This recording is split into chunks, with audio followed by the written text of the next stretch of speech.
Before smart thermostats and Amazon Prime, our grandmas kept their homes warm, cozy, and debt-free with a few genius tricks you'll wish you knew years ago. Winter used to feel different, didn't it? If you grew up in the 80s in the north, you probably remember that kind of cold that crept into every corner of the house, and how we learned to stay warm without cranking up the heat. When I was little, our entire house was heated by a wood stove. Every summer, my mom and stepdad would have a huge truckload of cut and split wood dumped in our driveway, a mountain of logs that sat there all season long. Most of the summer was spent loading the wheelbarrow, hauling it out back, and stacking it neatly in the woodshed. Electric heat was expensive back then, and we knew it. Luckily, 11 acres of wood sat behind the house, our built-in backup plan if things ever got super tight. I don't remember actually chopping down trees out there, but just knowing we could brought a certain peace of mind. That little homestead, with its garden, shelves of home-canned food, and wood smoke in the air, taught me that security doesn't come from having more, it comes from knowing that you can take care of yourself. While I may not be stacking firewood or raising chickens today, I still carry so many of those old-fashioned lessons with me. What our grandmothers and mothers knew about surviving winter wasn't just about staying warm, it was about stretching what you had, building comfort from scratch, and turning necessity into contentment. In this video, I want to take you back to that mindset, the one where resourcefulness felt like a kind of power. Even though we might not be stacking wood anymore, we can still build that same sense of warmth and security in our homes today. Let's start in the heart of the house, the place where Grandma's frugality truly came to life, the kitchen, the warm heart of the home. If you've ever fought with an old dresser drawer that sticks no matter how hard you pull, Grandma already solved that problem decades ago. She'd grab a plain white candle, the kind kept in the junk drawer for power outages, and rub the wax along the edges of the drawer slides. Instantly, it would be smoother. No need for WD-40 or hardware replacement, just a little common sense. Today, you don't even need a candle, chapstick, lip balm, or a leftover bar of soap works just as well. This approach emphasizes maintenance over replacement. Grandma didn't run to the store when something squeaked, she simply used what she had. That mindset still saves us money today. We live in a throwaway world, but sometimes the fix is already sitting right in your nightstand drawer. Back in the day, Grandma didn't have microfiber cloths or fancy glass sprays. She had vinegar, water, and yesterday's newspaper. She'd crumble up a page, dip it in her homemade cleaner, and wipe down the windows until they gleamed. Somehow, the ink and the fibers worked together to polish glass without leaving lint behind. While most of us don't get a daily newspaper anymore, you can get the same effect with a brown paper grocery bag or even a coffee filter. Both leave glass sparkling clean. The goal is to use what you already have instead of buying something new. Every time we reuse or repurpose something, that's one less item we have to pay for. Grandma didn't call it sustainability, she just called it Tuesday. Here's one of those, how on earth did she figure that out, tricks. After boiling potatoes for dinner, Grandma would save the starchy water and soak her tarnished silverware in it overnight.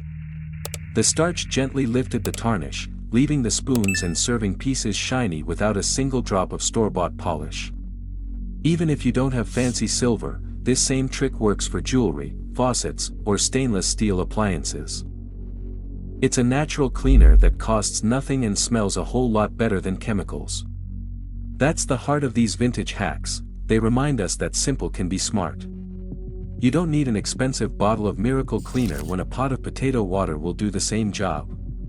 All winter long, there was always something simmering on Grandma's stove, a pot of soup that never quite ended. Each day, she'd add a little more leftover roast, vegetable peels, a handful of rice, maybe some beans. It was rich, hearty, and comforting, a living recipe that changed daily, but always tasted like home. You can recreate that with a slow cooker or instant pot. Start with a good base broth, then keep adding scraps and small leftovers through the week. It's the easiest meal prep you'll ever do, warm, thrifty, and nourishing. The kind of frugal magic that fills both your belly and your heart. Nothing in Grandma's kitchen went to waste, not even coffee grounds. After her morning cup, she'd dump the used grounds into a bowl and use them to scrub greasy pans, clean the sink, or even freshen up the fridge. The rough texture worked like an abrasive cleaner, and the scent masked kitchen odors. If you're not a coffee drinker, baking soda does the same thing. But if you are, this is one of those beautiful double-duty hacks. The next time you're cleaning out your French press, scoop those grounds onto a sponge instead of into the trash. They'll cut through stuck-on food and leave everything smelling rich and warm, not chemical lemony fresh. Grandma didn't waste a cent, and she probably didn't waste a single ground either.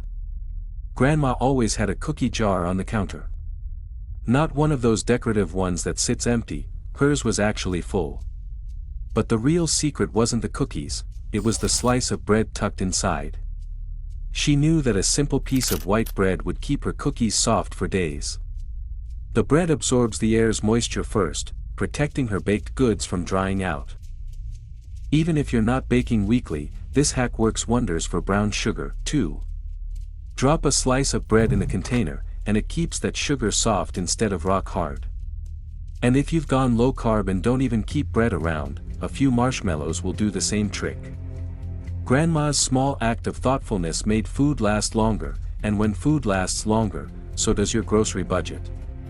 There was no Drano under Grandma's sink, just two things, a box of baking soda and a jug of vinegar. When her drains started smelling a little off or slowing down, she'd pour in a handful of baking soda followed by a splash of vinegar and stand back to watch the fizz. It was a little bit of fancy chemistry, and it worked. The fizz broke down grease, deodorized the pipes, and kept everything running smoothly. You can do the same thing today for pennies. Pour some down your kitchen or bathroom drain once a week to keep buildup from forming.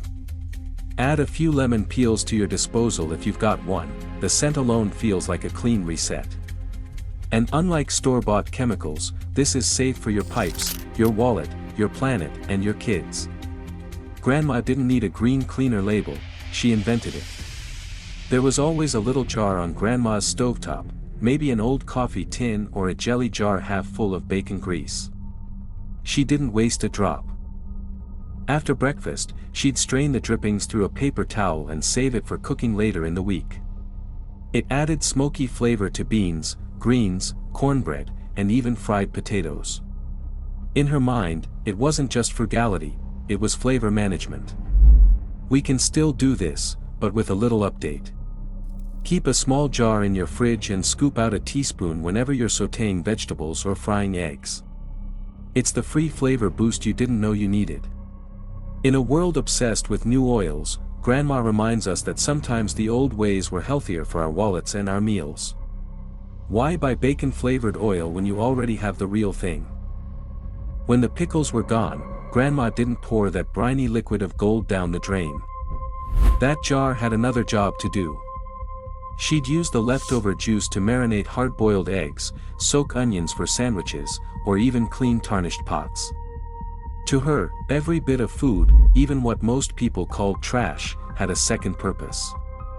You can reuse pickle juice the same way today. Try it as a base for a salad dressing or pour it over shredded cabbage for a quick coleslaw.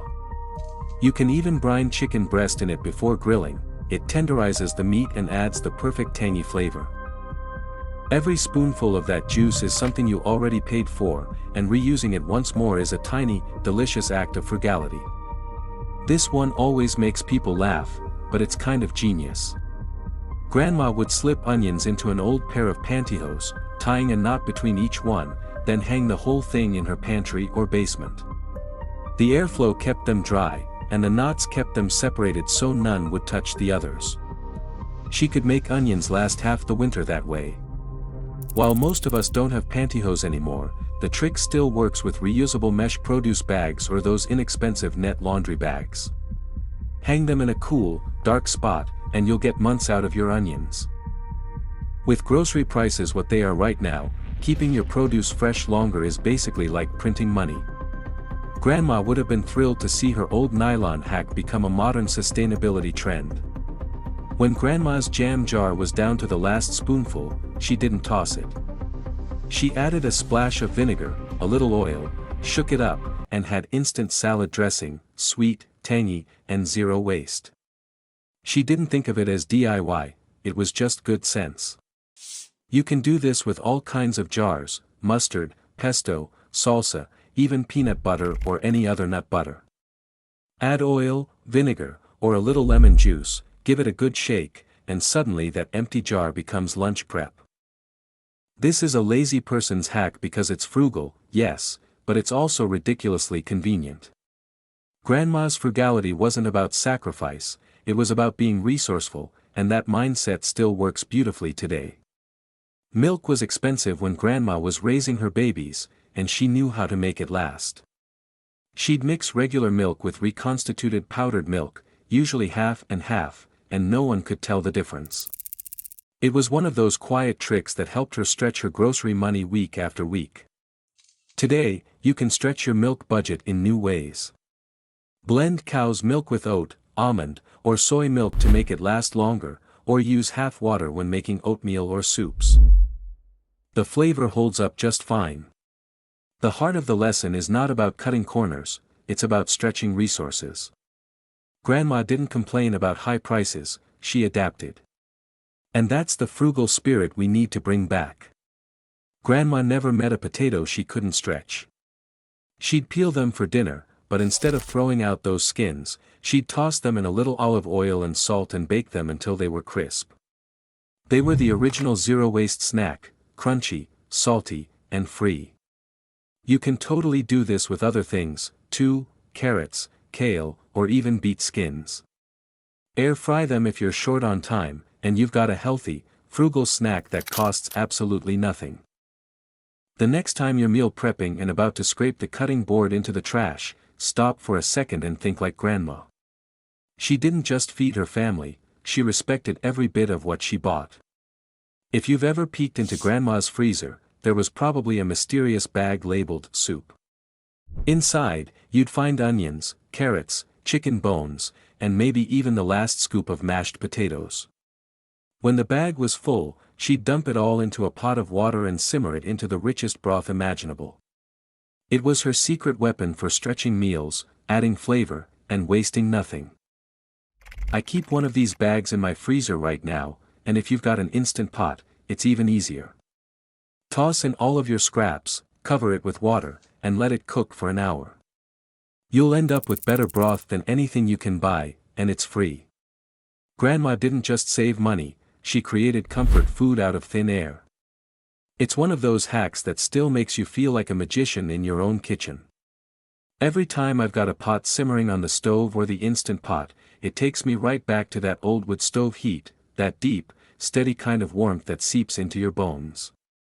It wasn't just about keeping the house warm, it was about knowing we had what we needed.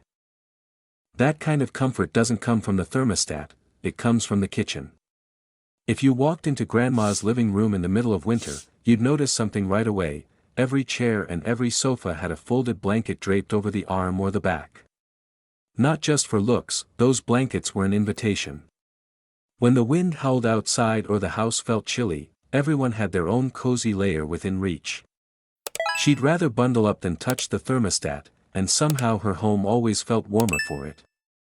We can take a note from that same playbook. Keep throws in every room: flannel, fleece, even old quilts. You'll find yourself reaching for them instead of cranking up the heat. It's a small comfort that saves real money on energy bills, and there's something emotional about it, too, that feeling of home, safety, and simple abundance.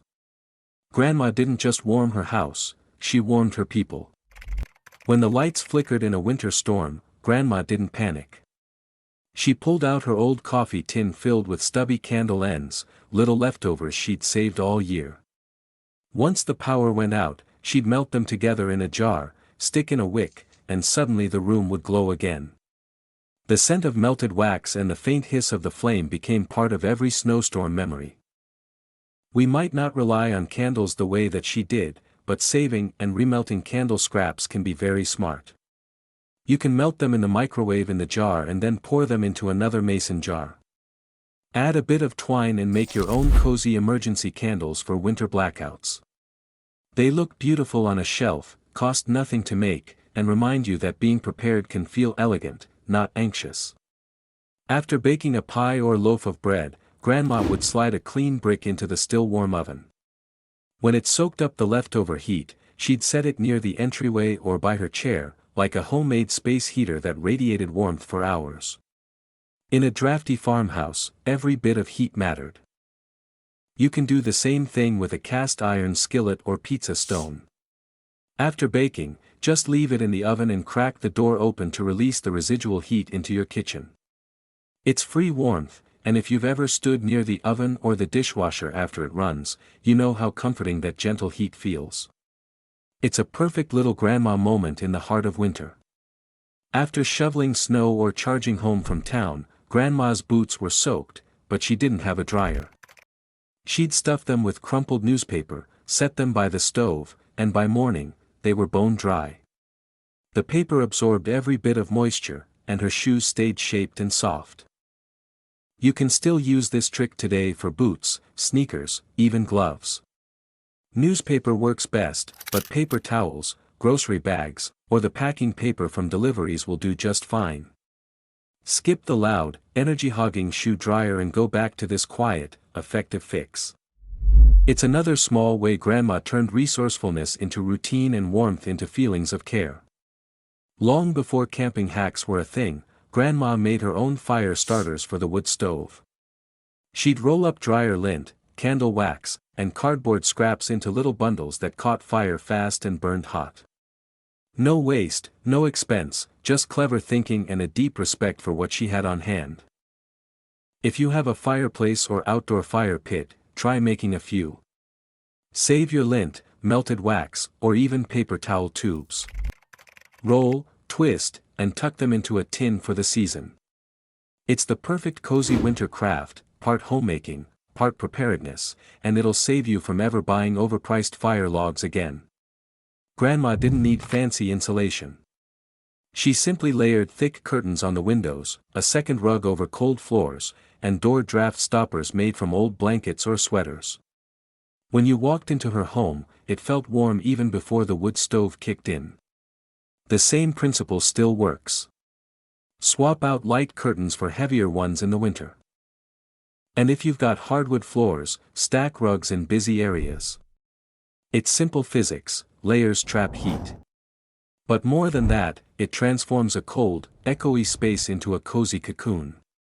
Grandma's home wasn't just warm, it was welcoming. Grandma's house was rarely toasty by today's standards, but somehow she was never cold. She'd wear 2 pairs of socks, an apron over her dress, and a knitted shawl she made herself. If she still felt chilly, she'd move, sweeping, cooking, tidying, and warm up from the inside out. Before bumping up your thermostat, try her method. Throw on a cozy cardigan, a scarf, and warm slippers. It's amazing how much you can save by layering. Plus, there's something grounding about it, that gentle reminder that comfort isn't always bought. Sometimes it's built one layer at a time. Sometimes I think about that wood stove in the corner of our old house, how it was always glowing, even on the coldest nights. That stove was more than heat, it was proof that we could take care of ourselves. Every heavy curtain, every candle, every cozy layer we add today is just our version of keeping that fire going. Grandma didn't chase comfort, she created it. The soft flicker of candlelight, the smell of bread baking, a pot of coffee percolating on the stove. These were her luxuries, even on the tightest budget. Her home felt rich in warmth and love.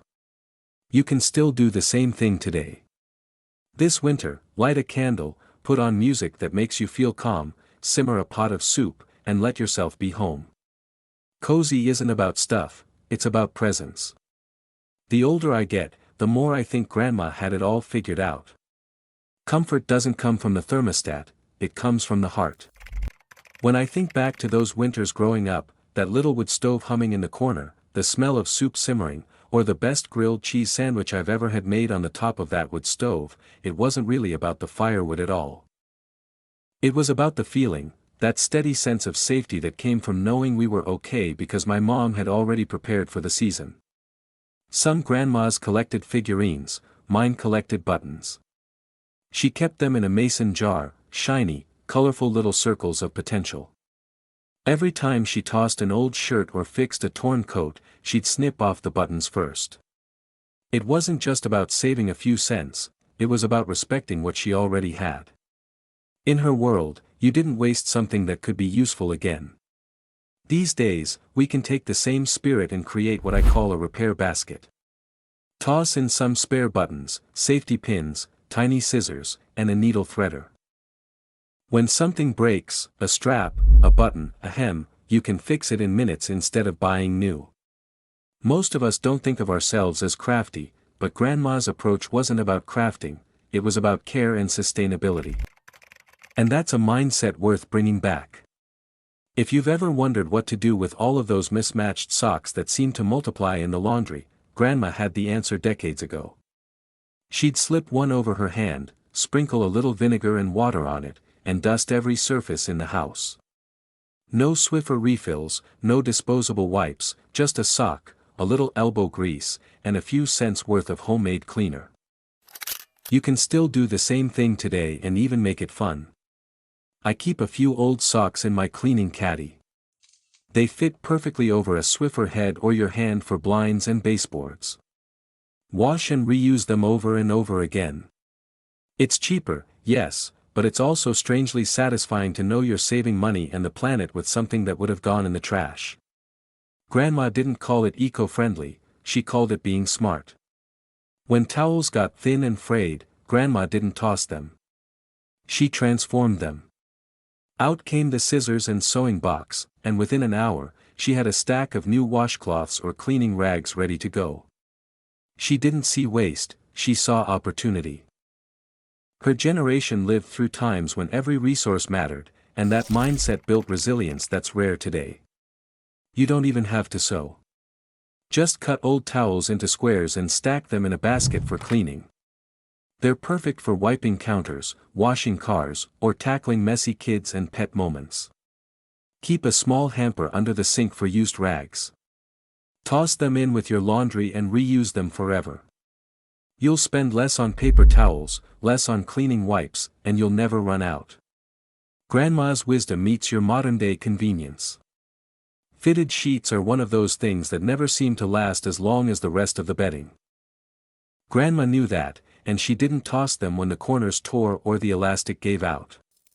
Instead, she'd cut a patch from an old pillowcase or flat sheet, reinforce the corner, and then keep using it.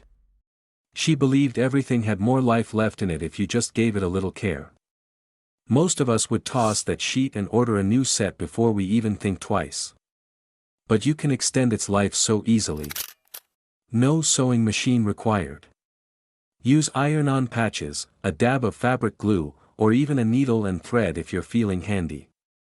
One 10-minute repair can save you more than $40 and keep fabric out of the landfill. And honestly, there's something kind of satisfying about knowing you saved something instead of replacing it. It's that quiet kind of frugal pride Grandma understood so well. Grandma saw potential in everything, even her old wool sweaters. When one shrunk in the wash or wore thin at the elbows, she didn't toss it. She turned it into something useful, a pair of mittens, a tea cozy, or stuffed into the cracks of a drafty window for insulation. Every scrap of fabric served a purpose. Today, you can use the same idea to make your home cozier for less. Turn old sweaters into pillow covers, throw blankets, or even pet bed covers. If you're dealing with cold winters, roll one up and use it as a draft stopper at the bottom of the door. It's a simple way to lower your heating bill without touching the thermostat, and it adds that cozy, handmade charm to your home. There's nothing more annoying than a stuck zipper, especially when you're already running late. Grandma had a fix for that, too. Instead of fighting with it or replacing the zipper, she'd grab a pencil and rub the graphite right along the zipper teeth. The graphite acted like a dry lubricant, loosening it up instantly. Problem solved. You can still do this today, but if you don't have a pencil handy, a dab of coconut oil, chapstick, or bar soap works, too. It's not just about zippers, it's the mindset that matters. Grandma didn't overcomplicate small problems. She fixed them quickly, cheaply, and moved on with her day. Sometimes we forget that frugality isn't just about money, it's about peace of mind. Chalk wasn't just about hopscotch. Grandma tossed a few sticks of white chalk into her sewing tin or toolbox to absorb moisture.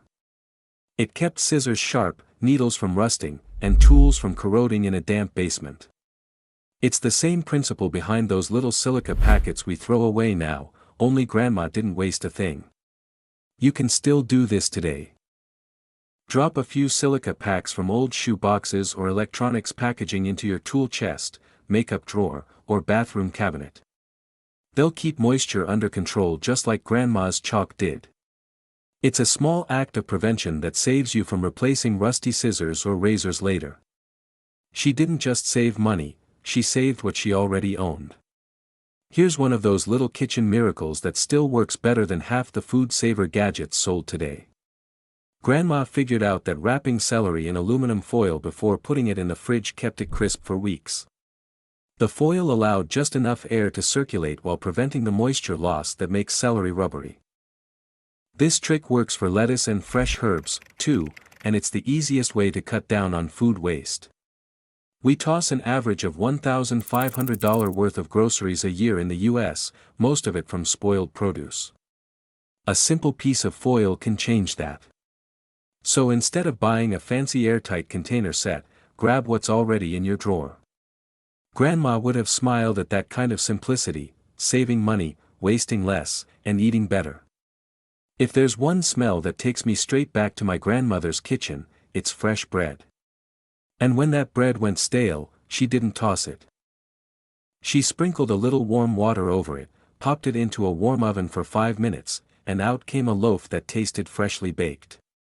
It was a small miracle that happened almost weekly in her house. This works for so much more than bread. Bagels, rolls, and tortillas all come back to life with just a little bit of moisture and heat. You can even use your air fryer for a faster version. And if your bread's too far gone, Grandma would have turned it into breadcrumbs, croutons, or French toast. Nothing wasted, nothing lost.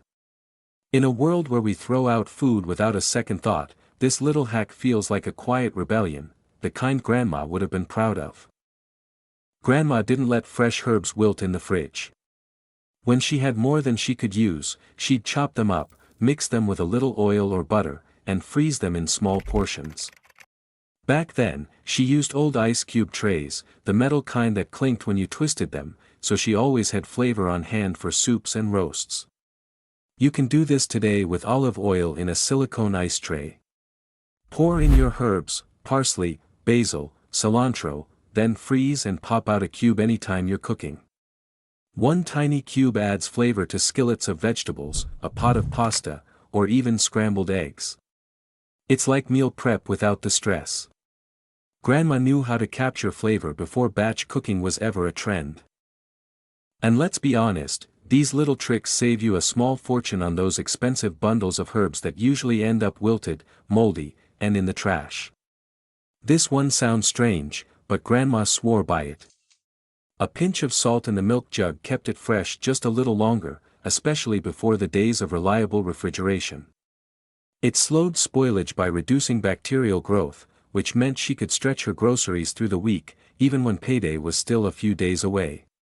Today, you can do the same thing with heavy creamer or plant milks, especially if you only use a little at a time. It helps extend freshness and cuts waste. But beyond the science, this tip reminds me of the kind of thoughtfulness that made Grandma's home run so smoothly. She didn't waste time or money complaining about what she couldn't control. She worked with what she had, a sprinkle of salt, a little patience, and a lot of wisdom. All of these things, sewing a sheet corner, saving celery, reusing what we already have, they're just modern-day versions of stacking wood. Every small act adds up. Every repair, every bit of care. It's one more piece of security tucked away for the season. That's the quiet power of these old-fashioned habits. They're not just about money-saving tricks or homemaking chores, they're small hacks of security. Every jar saved, every blanket folded, every meal stretched a little further, it all adds up to peace of mind. We might not be stacking wood anymore, but we're still doing the same thing in our own way. We're creating warmth. We're building homes that feel safer and cared for no matter what's happening outside. If this video spoke to you, please don't forget to like, share, subscribe, and watch this video next.